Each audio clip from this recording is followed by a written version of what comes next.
نحمده ونصلي ونسلم على رسوله الكريم أما بعد فقد قال الله تبارك وتعالى في القرآن المجيد والفرقان الحميد أعوذ بالله من الشيطان الرجيم بسم الله الرحمن الرحيم ألا إن أولياء الله لا خوف عليهم ولا هم يحزنون صدق الله مولانا العظيم وصدق رسوله النبي الأمين الكريم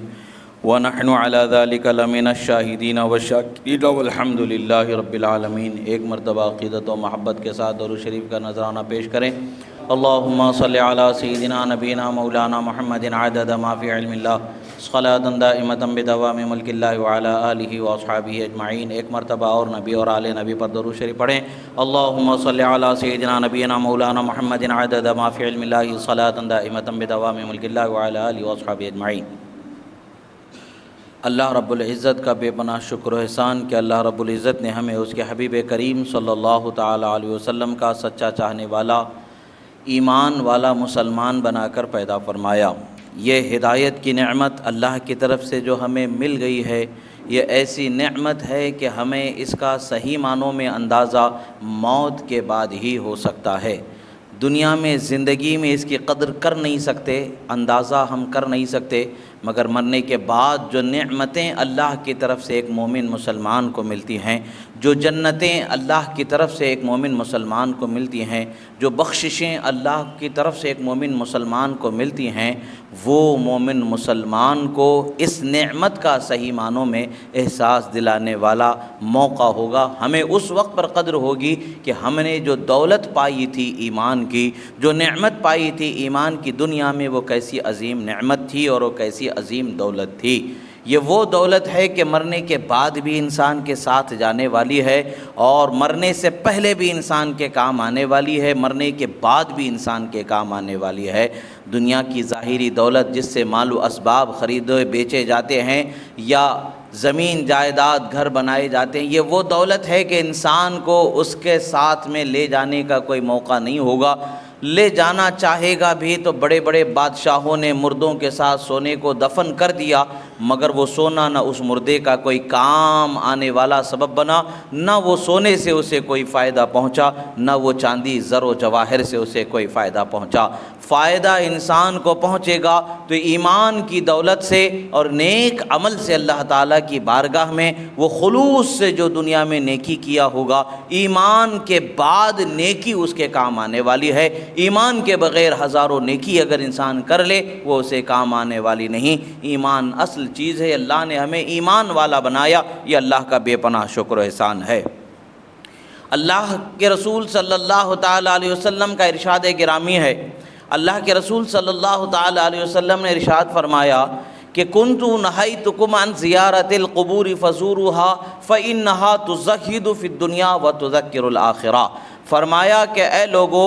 میں نے تمہیں قبر کی زیارت کو جانے سے منع کیا تھا، مگر اب میں تمہیں قبر کی زیارت کرنے کا حکم دیتا ہوں کہ قبر کی زیارت کو جایا کرو، کہ یہ تمہارے لیے دنیا میں نیک بننے کا سبب ہے اور آخرت کی تیاری کرنے کی طرف توجہ دلانے والا سبب ہے۔ یہ اللہ کے رسول صلی اللہ تعالی علیہ وسلم کا فرمان عالی شان اور رب ذوالجلال کا فرمان عالی شان کہ اللہ تبارک و تعالیٰ نے فرمایا ہے کہ اے میرے بندو سنو، اللہ کے ولیوں کو نہ کوئی خوف ہوتا ہے نہ کوئی غم ہوتا ہے۔ اللہ کے ولی وہ ہوتے ہیں جو اللہ کی بارگاہ میں تقوی کے ساتھ زندگی گزارنے والے ہوتے ہیں۔ آج چونکہ یہ مہینہ حضرت پیران پیر غوث اعظم دستگیر رضی اللہ تعالیٰ عنہ کی بارگاہ میں دنیا اسلام میں، دنیا کا صرف ایک کونا نہیں ہے، ہندوستان یا اس کے بعض اطراف و جوانب رہنے والے ملک ہی نہیں ہیں، بلکہ دنیا کا کوئی ایسا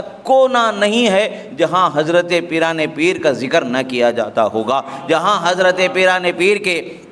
سلسلے سے وابستہ لوگ نہ ہوں گے۔ الحمدللہ اللہ نے حضرت پیران پیر کو ولایت کا وہ مقام عطا فرمایا ہے کہ اس مقام تک تصور بھی کسی انسان کا عام طریقے سے پہنچ نہیں سکتا۔ وہ اولیاء صالحین بھی حیران ہوتے ہیں، وہ کاملین بھی حیران ہوتے ہیں کہ کیسا اونچا مقام اللہ نے انہیں بخشا ہے۔ اسی لیے کہتے ہیں کہ ولایت کے بلند پرواز حیران ہیں بلندی پر، سمجھ میں ہی نہیں آتی ہے رفعت غوث اعظم کی۔ خدا نے غوث اعظم کو جو بلندی بخشی ہے وہ عام اولیاء تک اس مقام کی رفعت و بلندی کا تصور نہیں کر سکتے ہیں۔ وہ خواص جو اللہ کے مخصوص بندے ہوتے ہیں وہ اس کا ادراک کر سکتے ہیں۔ یہی وجہ ہے کہ اولیاء کاملین نے فرمایا ہے اللہ نے جو نعمتیں حضرت پیران پیر غوث اعظم دستگیر کو عطا فرمائی ہے، اللہ نے جو ان کے مقام و مرتبے کی بلندی انہیں عطا فرمائی ہے، زمین و آسمان کاغذ بن جائیں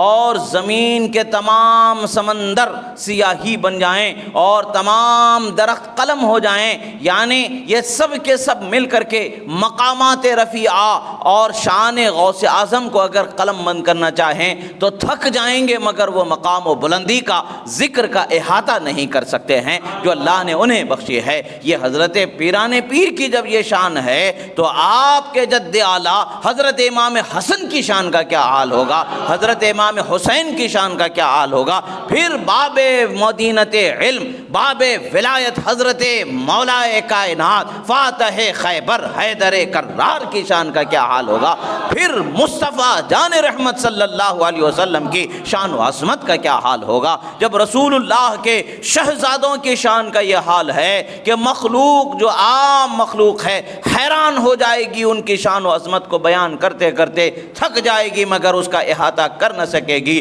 تو پھر جن کے لیے ساری کائنات کو پیدا فرمایا گیا ہے، جن کے لیے اللہ نے تمام موجودات کا وجود بخشا ہے، ان تمام کے لیے اللہ تعالیٰ نے ارشاد فرمایا خلقت الخلق لأعرفهم کرامتک ومنزلتک عندی لولاک لما خلقت الدنیا۔ اے میرے حبیب، میں نے ساری مخلوق کو اسی لیے پیدا فرمایا تاکہ آپ کا مقام و مرتبہ کتنا بلند و بالا ہے میرے نزدیک دکھا دیا جا سکے۔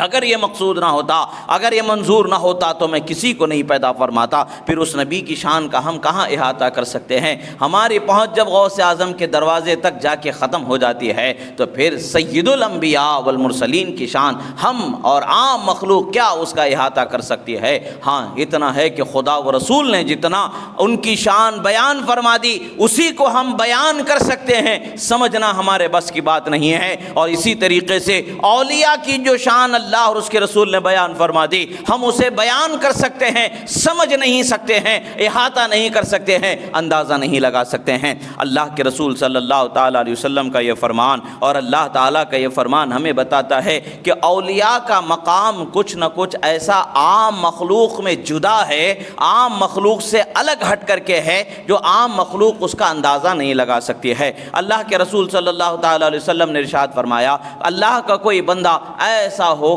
کہ جس کے چہرے پر گرد و غبار ہوں گے، جس کے بالوں پر گرد و غبار کا اثر ہوگا، وہ اللہ کی بارگاہ میں اگر قسم اٹھا لے گا تو اللہ تعالیٰ اس کی بات کو ضرور پورا فرما دے گا۔ یہ حدیث بخاری شریف کی حدیث ہے، یعنی چھوٹے درجے کی کتابوں میں آنے والی یا چھوٹے درجے سے سند سے تعلق رکھنے والی نہیں، اعلیٰ درجے کی حدیث ہے، اعلیٰ درجے کی بات ہے، اعلیٰ درجے کا فرمان ہے۔ اولیاء کی شان کو اللہ کے رسول صلی اللہ تعالیٰ علیہ وسلم نے بیان فرما دیا۔ دیکھنے میں لباس سے وہ عام سا لباس رکھنے والے اور ان کے انداز اور ان کی ہیئت کو دیکھ کر کے ایک عام سی زندگی گزارنے والے تصور کر کے ان کو عام تصور نہیں کیا جا سکتا۔ اللہ کے ولی ایک سیدھی سادی عام سی زندگی گزارتے ضرور ہیں، مگر جب بھی وہ رب ذوالجلال کی بارگاہ میں دستے دعا کو پھیلاتے ہیں اور رب ذوالجلال کی بارگاہ میں اپنی محبت کا واسطہ دے کر کے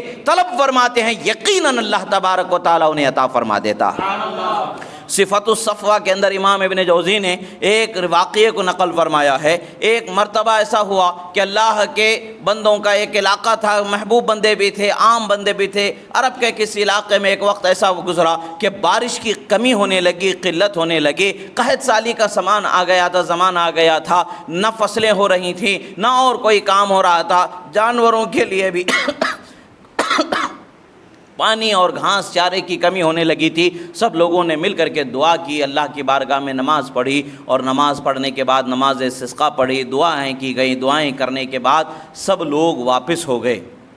مگر ایک اللہ کا بندہ تھا جو لباس کے اعتبار سے ایک غریب عام سا لباس پہنے ہوئے تھے، ان کے چہرے اور ان کے ظاہری چال ڈھال سے ایک عام سی زندگی گزارنے والے لگ رہے تھے، مگر اللہ کے ولی اللہ کے ولیوں کو پہچان لیتے ہیں۔ ان میں ایک اللہ والے بھی تھے جنہیں اللہ نے نگاہ بصیرت سے نوازا تھا۔ انہوں نے اندازہ لگا لیا کہ یہ اللہ کا بندہ، یہ اللہ کا کوئی ایسا محبوب ہے جس پر اللہ کا کوئی خاص کرم ہے۔ وہ جب بستی سے نکل کے کنارے کی طرف جانے لگے، یہ ان کے پیچھے پیچھے جانے لگے، ان کے ساتھ آگے بڑھنے لگے اور ان کے ساتھ آگے بڑھتے رہے۔ جب ان کے قریب پہنچ گئے تو انہوں نے دیکھا بستی کے باہر ایک مسجد ہے، اس مسجد میں آپ رات ہو گیا، وقت رات کا ہو چکا تھا، آپ عبادت میں مصروف ہو گئے، عبادت کرتے رہے، نماز پڑھتے رہے۔ یہ ان کو دیکھتے رہے، مشاہدہ کرتے رہے کہ انہیں کچھ اندازہ تھا کہ کچھ نہ کچھ کم زیادہ ہونے والا ہے، کچھ نہ کچھ ایک نیا معاملہ میرے سامنے رونما ہونے والا ہے۔ وہ ان کا مشاہدہ ملاحظہ کرتے ہوئے وہیں تشریف فرما تھے۔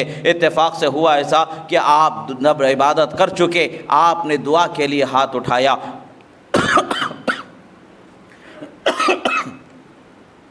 اللہ رب العزت کی بارگاہ میں انہوں نے دعا کی اور فرمایا کہ رب ذوالجلال، آج تیری بارگاہ میں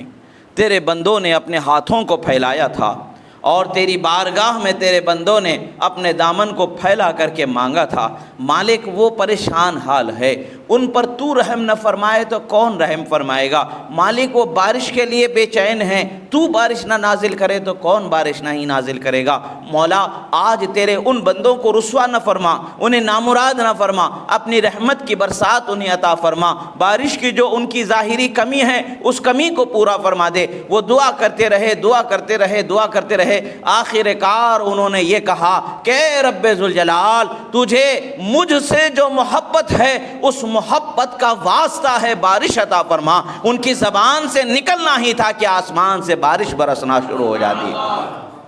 دعائیں کی، اس کے بعد جب وہ واپس جانے لگے تو یہ جو ان کے پیچھے بیٹھے ہوئے تھے انہوں نے ان کے قدموں کو پکڑ لیا، جان لیا کہ اللہ کا ولی ہے۔ انہوں نے کہا کہ حضور، بس ایک سوال وہ مجھے بتا دیں، بس میں اس کے علاوہ آپ سے کچھ نہیں پوچھوں گا، کہ آپ نے جو دعا کی اس دعا میں آپ نے ایک واسطہ دیا، آپ نے کہا کہ اے اللہ، تجھے مجھ سے جو محبت ہے اس محبت کا واسطہ ہے، بارش عطا فرما۔ تو آپ نے کیسے جان لیا کہ اللہ آپ سے محبت فرماتا؟ آپ کو کیسے پتا چلا؟ ہمیں یہ بتا دیجئے۔ اللہ آپ سے محبت کرتا ہے، یہ کیسے آپ نے جانا؟ یہ ہمیں بتا دیجئے، بس اس کے علاوہ مجھے کچھ نہیں معلوم، نہیں پوچھنا ہے۔ میں نے جان لیا کہ آپ اللہ کے ولی ہیں، آپ اللہ کے محبوب ہیں، آپ کی دعا سے یہ بارش ہوئی، اگر آپ دعا نہ کرتے تو یہ بارش نہیں ہوتی، یہ سب کچھ صحیح ہے، مگر میں وہ راز جاننا چاہتا ہوں کہ جس راز کا واسطہ آپ نے رب کو دے کر کے دعا مانگی تھی۔ انہوں نے کہا، افسوس ہے نادان، کیا تجھے معلوم نہیں کہ رب نے تجھے ایمان بخشا ہے؟ تو یہ اس کی محبت کی سب سے بڑی دولت ہے کہ اس نے تمہیں ایمان عطا فرما دیا۔ رب نے تمہیں ایمان بخشا ہے تو سب سے بڑی دلیل ہے کہ رب تعالیٰ تم سے محبت فرماتا ہے، اور جسے خدا محبت سے سرفراز فرماتا ہے اسے ہدایت عطا فرما دیتا ہے۔ اور پھر حدیث قدسی میں آتا ہے کہ جب بندہ فرض نمازوں کے بعد، فرض عبادتوں کے بعد نفل عبادتوں کے ذریعے اللہ کا قرب حاصل کرنے لگتا ہے، حدیث قدسی ہے، بخاری شریف کی حدیث ہے، سرکار فرماتے ہیں،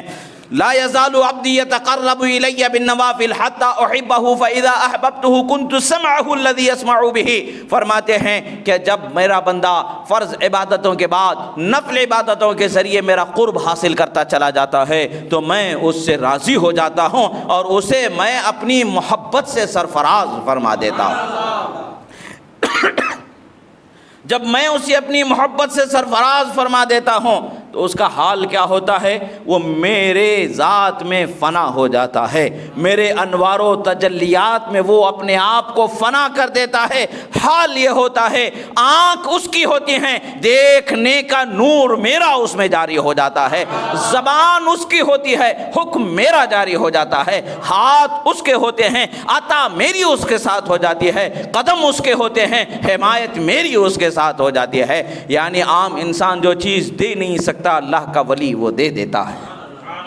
عام انسان جو دیکھ نہیں سکتا اللہ کا ولی وہ دیکھ لیتا ہے، عام انسان جہاں جا نہیں سکتا اللہ کا ولی وہاں پہنچ جاتا ہے۔ یہ اللہ کے ولیوں کی شان یہ حدیث مبارکہ سے پتہ چلتا ہے۔ پتہ یہی چلتا ہے کہ آج کا زمانہ بھی اور گزشتہ زمانہ بھی آنے والا زمانہ بھی یہ قائم ہے تو اللہ کے محبوب بندوں کی برکتوں ہی سے قائم ہے۔ اگر اللہ کے محبوب بندے دنیا سے اٹھا لیے جائیں، اللہ کے ولیوں کو دنیا سے اٹھا لیا جائے تو پھر دنیا میں قہر و غضب خدا کا ایسا نازل ہوگا کہ جسے کوئی روک نہیں سکتا ہے۔ یہ اللہ کے محبوب بندوں ہی کا صدقہ ہے جو دنیا میں بارشیں اترتی ہیں، یہ اللہ کے ولیوں ہی کا صدقہ ہے جو دنیا میں رزق اترتا ہے۔ اب ولی اس سے کرامت ظاہر ہو جائے وہی ولی ہوگا یہ نہیں ہے، بلکہ ولایت یہ ایک ایسا پردہ راز ہے کہ اللہ اور اس کا محبوب ہی جان سکتا ہے۔ ہاں بسا اوقات ولایت کی علامت بنا کر کے کرامتوں کا ظہور ان سے کرا دیا جاتا ہے تو ہم جیسے عام انسان سمجھ جاتے ہیں کہ ولی ہیں، مگر کرامت ظاہر ہونا ہی ولی کی ولایت کی دلیل نہیں ہے، بلکہ ولی ہونا خود اپنے آپ میں ایک دلیل ہے کہ وہ اللہ کے دین کا، اللہ کے پیغام کا، اللہ کے رسول کے شریعت کا وہ ایسا پاسدار ہوتا ہے، وہ ایسا اطاعت گزار ہوتا ہے، ایسا علم بردار ہوتا ہے کہ ہزاروں کی تشنگی کو وہ ہدایت کے سیرابی سے سیراب کرنے والا ہوتا ہے، خدا کی معرفت سے ان کے دلوں کی تشنگی کو دور کرنے والا ہوتا ہے، اور ان کے عمل کے جو عیب ہیں، جو نقائص ہیں، جو کمزوریاں ہیں اسے دور کر کے خدا کی بارگاہ میں چلنے والا سالک بنا دیا جاتا ہے۔ یہ اللہ کے محبوب بندوں کی شان ہوتی ہے۔ اسی لیے کہا جاتا ہے، علماء اولیاء صالحین نے ارشاد فرمایا ہے الاستقامت فوق الکرامت، کہا گیا ہے اللہ کے دین پر قائم رہ جانا اور دین پر لوگوں کو چلانا یہ کرامت سے زیادہ بڑی کرامت اللہ تعالیٰ انہیں عطا فرماتا ہے۔ یہ اللہ کے محبوب کی شان ہوتی ہے۔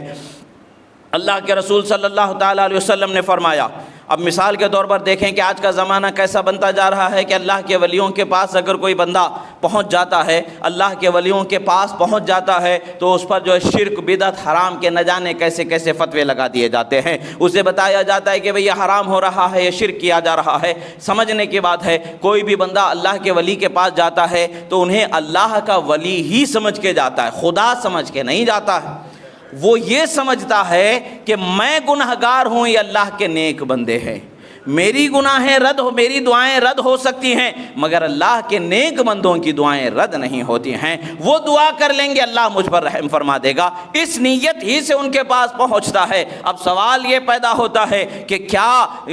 انسان کے لیے اللہ کے ولیوں کی ذات کو فائدہ مند خدا نے بنایا ہے یا نہیں بنایا ہے؟ یقیناً احادیث رسول ہمیں بتاتی ہیں، اللہ کا کلام ہمیں بتاتا ہے کہ اللہ کے محبوب بندے عام بندوں کے لیے فائدے کی ضمانت اور فائدے کا ایک ایسا منبع بنا دیا گیا ہے کہ ان کی برکتوں ہی سے اللہ تعالیٰ دوسروں کو برکت عطا فرماتا ہے۔ اللہ کے رسول صلی اللہ تعالیٰ علیہ وسلم نے فرمایا، کنت نہیتکم عن زیارت القبور فزوروها، میں نے تمہیں قبروں کی زیارت سے منع کیا تھا، اب حکم دیتا ہوں کہ قبر کی زیارت کو جاؤ۔ ابتدائے اسلام میں حکم منع کا تھا مگر رسول اللہ صلی اللہ تعالیٰ علیہ وسلم نے بعد میں حکم دیا کہ قبر کی زیارت کو جایا کرو۔ سرکار نے فرمایا قبر کی زیارت سے ہم فائدہ پہنچتا ہے، ہم کہہ دیں تو کہنے والا کہہ سکتا ہے کہ بھئی تم اپنی منمانی کر رہے ہو،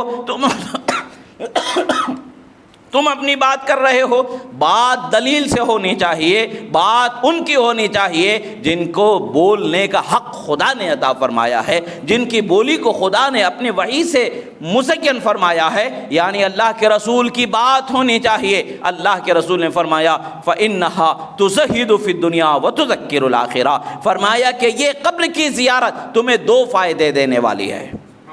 قبر کی زیارت دو فائدے دینے والی ہے، ایک دنیا میں تمہیں نیک بننے کی طرف لے جانے والی ہے، اور آخرت کی تمہیں یاد دلانے والی ہے، یعنی فکر آخرت اور دنیا میں نیک بننا قبر کی زیارت سے حاصل ہوتا ہے۔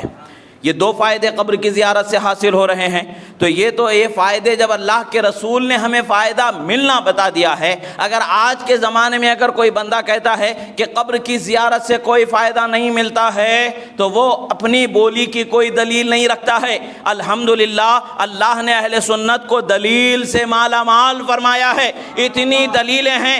دلیلیں ہیں کہ دلیلوں کو 1400 سال سے سناتے آ رہے ہیں اور آج بھی سناتے رہے ہیں اور کل قیامت تک سناتے رہیں گے۔ جو اللہ کا، اللہ کے رسول کا، اللہ کے ولیوں کا دشمن ہے وہ پریشان کل بھی ہوتا رہا، آج بھی ہو رہا ہے، کل قیامت تک کے ہوتا رہے گا، بلکہ حشر کے دن بھی وہ پریشان ہوگا۔ آج بھی ہمیں سکون ہے، کل بھی سکون تھا، آنے والے کل بھی ہمارے لیے سکون ہے، مرنے کے بعد بھی ہمارے لیے سکون ہے، اس لیے کہ اللہ کے محبوب بندوں کا وجود ہمارے لیے برکت والا بنایا گیا ہے۔ امام حیثمی رحمۃ اللہ تعالی علیہ فتاوی حدیثیہ میں فرماتے ہیں کہ ایک حدیث مبارکہ کو نقل فرماتے ارشاد فرماتے ہیں وَبِهِمْ يُرْزَقُونَ وَبِهِمْ يُسْتَسْقُونَ، اللہ کے ولیوں کا فائدہ یہ ہے کہ انسان کو دنیا میں جو کچھ رزق ملتا ہے ان ولیوں کے صدقے ہی میں عطا کیا جاتا ہے۔ ہم اور آپ تصور کرتے ہیں کہ ہم نے صبح سے شام تک کے محنت کی ہے، 1000 روپے ہم نے کما لیا ہے، 2000 ہم نے کما لیا ہے، 3000 ہم نے کما لیا ہے، یہ ہم تصور کرتے ہیں کہ ہم نے اپنی محنت سے اسے کما لیا ہے، نہیں ہے۔ حقیقت میں یہ ہے کہ خدا نے عطا فرمایا ہے، اور عطا کرنے کا اصل جو وجہ اور سبب و ذریعہ وسیلہ ہے وہ اللہ کے ولی کی ذات کو بنایا گیا ہے، ان کے صدقے میں ہمیں یہ مل رہا ہے۔ اسی لیے آپ دیکھیں گے جو اللہ کے ولیوں سے محبت کرنے والے ہوتے ہیں وہ 10 روپے کے بعد بھی سکون سے رہتے ہیں، 100 روپے کے بعد بھی سکون رہتے ہیں، 1000 10,000 کے بعد بھی سکون رہتے ہیں۔ جو ان کی محبت سے دور رہتے ہیں وہ 10 لاکھ ہو کر کے بھی بے چین رہتے ہیں، کتنا بھی مل جائے وہ پریشان رہتے ہیں۔ یہ اللہ کا شکر ہے کہ اللہ کے ولیوں سے محبت کرنے والوں کو، اللہ کے ولیوں کے ساتھ رہنے والوں کو اللہ تعالیٰ انعامات فرماتا ہے۔ اب پھر رسول اللہ صلی اللہ تعالیٰ علیہ وسلم بھی زیارت کے لیے تشریف لے جایا کرتے تھے، بالخصوص اپنے چچا محترم حضرت حمزہ رضی اللہ تعالیٰ عنہ کی زیارت کے لیے آپ اسے مصنف ابن ابی شیبہ میں بھی ذکر کیا گیا ہے اور دیگر حدیث کی کتابوں میں بھی ذکر کیا گیا ہے۔ رسول اللہ صلی اللہ تعالیٰ علیہ وسلم کا معاملہ کان النبی صلی اللہ تعالیٰ علیہ وسلم یزور قبور الشہداء بأحد علی رأس کل سنۃ فرماتے ہیں اللہ کے رسول صلی اللہ تعالیٰ علیہ وسلم ہر سال جن دنوں میں احد کے شہداء شہید ہوئے تھے، یعنی ان کے وصال و شہادت کے دن، رسول اللہ صلی اللہ تعالیٰ علیہ وسلم احد کے میدان میں مدینۃ النبی سے نکل کے تقریباً 10-15 کلومیٹر کا فاصلہ ہے، وہاں سے سرکار نکل کے ان کی زیارت کے لیے تشریف لے جاتے تھے اور زیارت فرماتے تھے۔ فَإِذَا بَلَغَ الشُّعَبَ فَيَقُولُ سَلَامٌ عَلَيْكُمْ بِمَا صَبَرْتُمْ فَنِعْمَ عُقْبَى الدَّارِ فرمایا کرتے تھے اے اللہ کے بندو تم پر سلامتی نازل ہو، تم نے جو صبر کیا اس کے عوض اللہ تعالیٰ تمہیں سلامتیوں سے مالا مال فرمائے۔ اور پھر فرمایا کہ بے شک اللہ تعالیٰ نے تمہارا ٹھکانہ جنت بنا دیا ہے، اور کیسا عمدہ ٹھکانہ تم نے پایا ہے۔ رسول اللہ صلی اللہ تعالیٰ علیہ وسلم کا یہ فرمان، اور قبر پر جانا باقاعدہ سال کے اسی دن جانا جس دن ان کی شہادت و وصال ہوا تھا، اور وہاں جا کر کے لیے ان پر سلام بھیجنا، یہ ساری سنتیں ہمیں پتہ چلتی ہیں۔ آج عرس وغیرہ میں جو امور انجام دیے جاتے ہیں یہ اسی سے متعلق ہیں، یہی ہماری دلیل ہے، ہم اسی سے دلیل لے کر کے آگے بڑھتے ہیں۔ اللہ کے رسول صلی اللہ تعالیٰ علیہ وسلم نے سلام پیش فرمایا، ہم بھی اہل قبور پر سلام پیش کرتے ہیں تاکہ رسول اللہ کی سنت پر عمل ہو جائے۔ پتہ یہ چلتا ہے کہ دین کے معاملے میں صرف دین کا نام لے کر کے زبان درازی کرنے سے دین نہیں ہو جاتا، دین دلیل سے قائم ہے، کتاب و سنت سے قائم ہے، اللہ اور اس کے رسول کی بولی سے قائم ہے۔ اللہ اور اس کے رسول کا بیان، اللہ اور اس کے رسول کا فرمان ہمارے سامنے دلیل ہے، اس سے ہٹ کر کے کوئی اور چیز نہیں ہوتی۔ اولیاء کی، اللہ کے محبوب بندوں کی قبر کی زیارت کے لیے جانا، خاص ان دنوں میں جن دنوں میں ان کی شہادت یا ان کا وصال ہوا تھا، یہ سنت رسول صلی اللہ تعالیٰ علیہ وسلم ہے۔ یہی وجہ ہے کہ پوری دنیا میں جہاں کہیں بھی اولیاء کا عرس منایا جاتا ہے وہ انہی تاریخوں میں اہتمام کیا جاتا ہے جن تاریخوں میں آپ کا وصال پروانا، آپ کا دنیا سے رخصت فرمانا مشہور و معروف ہوتا ہے، انہی تاریخوں میں کیا جاتا ہے، اور لوگ جوق در جوق وہاں جاتے ہیں اور اللہ کے رسول کی سنت پر عمل کرتے ہیں اور اپنے لیے بھی فائدہ پاتے ہیں اور دعائیں کرتے ہیں، اللہ تعالیٰ ان کی دعاؤں کو قبول فرما دیتا ہے۔ اللہ کے محبوب بندوں کے پاس دعا کرنا دعا کے قبول ہونے کی دلیل ہے، یہ تو قرآن اس پر شاہد ہے۔ حضرت بی بی مریم رضی اللہ تعالیٰ عنہ، حضرت عیسیٰ علیہ نبینا علیہ السلام کی والدہ ماجدہ، آپ جس حجرے میں عبادت میں رہا کرتے تھے وہاں پر انواع و اقسام کے پھل حاضر ہو جایا کرتے تھے۔ حضرت زکریا علیہ نبینا علیہ السلام وہاں پہنچتے ہیں، فرماتے ہیں یا مریم انا لکی ھذا، فرماتے ہیں مریم یہ کہاں سے کیسے تمہارے پاس پہنچ گئے؟ حضرت بی بی مریم رضی اللہ تعالیٰ عنہ فرماتی ہے میرا رب جو رزق دینے والا ہے وہ بے حساب رزق عطا فرماتا ہے، یعنی خدا کی رحمت سے، خدا کی عطا سے یہ میرے پاس جو انواع و اقسام کے پھل ہیں خود بخود پہنچ جاتے ہیں، نہ کوئی لانے والا ہے نہ کوئی اس کو خریدنے والا ہے، وہ ایسے ہی پہنچ جاتے ہیں۔ حضرت زکریا علیہ نبینا علیہ السلام نے جب جانا کہ وہ مقام ہے جہاں اللہ کی رحمتیں برکتیں نازل ہوتی ہیں، قرآن میں اللہ نے فرمایا ہنالک دعا زکریا ربہ، اسی مقام پر حضرت زکریا نے رب ذوالجلال سے دعا فرمائی کہ اللہ مجھے بیٹا عطا فرما۔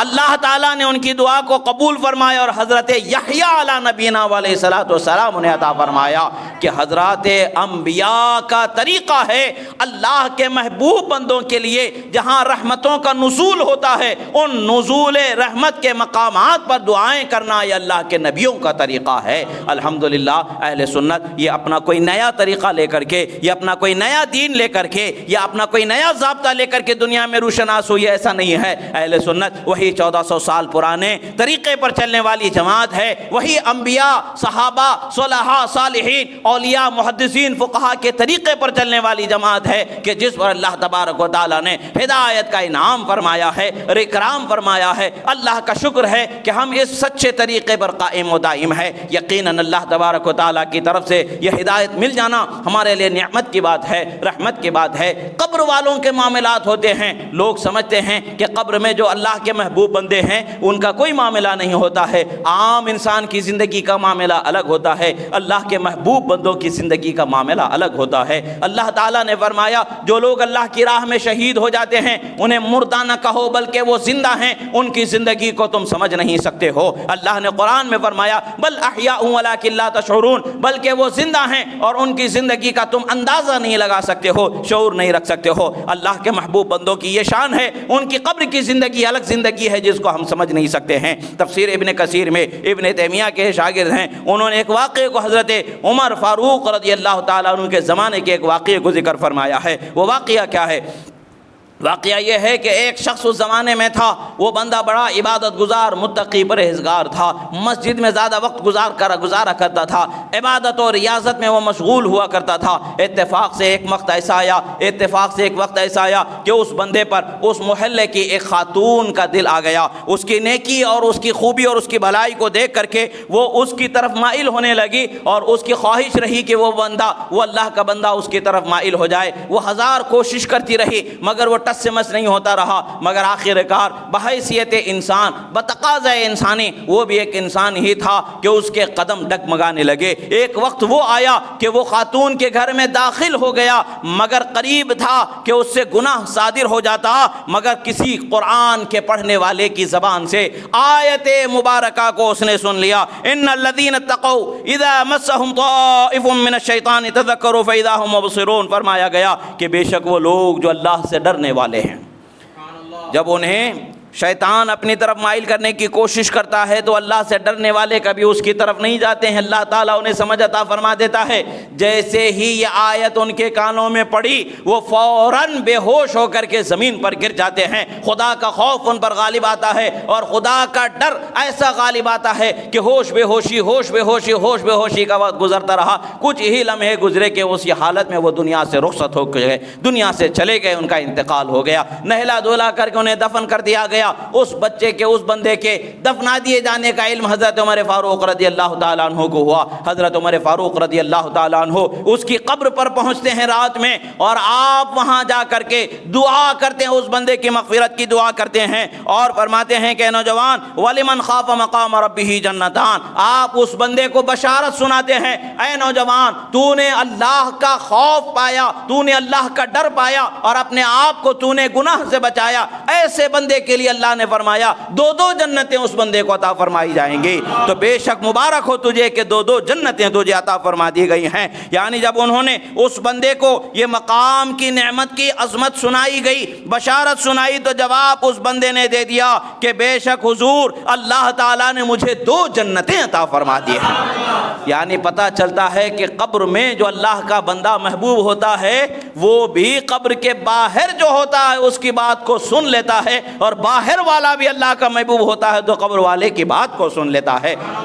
بس اتنا ہے کہ حیات برزخیہ کا ہم ادراک نہیں کر سکتے، شعور نہیں رکھ سکتے ہیں۔ قبر کی زندگی اللہ ہی بہتر جانتا ہے کیسی ہوتی ہے، مگر ہاں وہ زندگی ضرور ہوتی ہے۔ وہ زندگی ایسے ہوتی ہے کہ اللہ تعالیٰ نے اس زندگی سے دوسروں کے لیے عبرت اور نصیحت اور نیکی کا راستہ متعین فرمایا ہے۔ اب یہ وہ چیز ہے کہ اس سے پتہ چلا، اس قبر والے کے جواب سے پتہ چلا کہ جو دنیا میں اللہ سے ڈر کے زندگی گزارتا ہے قبر میں اس کا ٹھکانہ جنتی خدا بنا دیتا ہے۔ اب یہ فائدہ کہاں سے ملا؟ پریکٹیکل جواب کہاں سے ملا؟ عملی جواب ہمیں کہاں سے ملتا ہے؟ قبر کے اندر جو جنت کو پایا ہے، جو نعمت کو پایا ہے، اس کے جواب سے ہمیں یہ فائدہ ملا ہے۔ پتہ یہی چلتا ہے کہ ہر اعتبار سے اللہ کے محبوب بندوں کی قبر کی زیارت کو جانا اور ان کی بارگاہوں میں حاضر ہونا یہ ہمیں فائدہ پہنچانے والا کام ہے، دنیا میں نیکی دینے والا ہے، آخرت کی توجہ دلانے والا ہے، اور اللہ کی اطاعت و فرما برداری کی طرف راغب کرنے والا ہے، خدا کی وحدانیت کا اقرار دلانے والا ہے، خدا کو واحد ماننے والا اور محبوب بندوں کی شان و عظمت کا اعتراف کرنے والا بندہ بنا دیتا ہے۔ اللہ کا شکر ہے کہ اللہ نے ہمیں یہ اعتراف کرنے والے لوگوں میں شمار فرمایا۔ عزیزو، اللہ کے ولیوں کا مقام بہت بلند و بالا ہے، انہی کے صدقے میں ہمیں جو کچھ ملتا ہے انہی کے واسطے وہ وسیلے سے ملتا ہے۔ اگر وہ نہ ہو تو ہم پر ایسا قہر و غضب جاری ہو جائے، نازل ہو جائے کہ ہم اس کو برداشت نہ کر سکیں، بلکہ کہہ سکتے ہیں کہ قیامت قائم ہو جائے، قیامت سے پہلے دنیا میں کوئی اللہ کا ولی باقی نہیں بچے گا۔ اگر اللہ کا ولی ہوگا تو قیامت قائم نہیں ہوگی۔ اس سے پتہ چلتا ہے اللہ کے ولیوں کا جس علاقے میں بھی وجود ہے وہ ان علاقے والوں کے لیے رحمت، بخشش اور نعمت کا سبب بنا دیا گیا ہے۔ ہمیں اللہ کے محبوب بندوں کی عزت و قدر کرنی چاہیے اور ان کی محبت کو اپنے دل میں بسانا چاہیے، تاکہ اللہ تبارک و تعالیٰ سے ہمیں جو نعمتیں، جو رحمتیں ملنی ہیں وہ ان کے واسطے وسیلے سے مل جائیں، اور ہمیں دنیا میں کامیابی مل جائے اور آخرت کی کامیابی اور آخرت کی سچی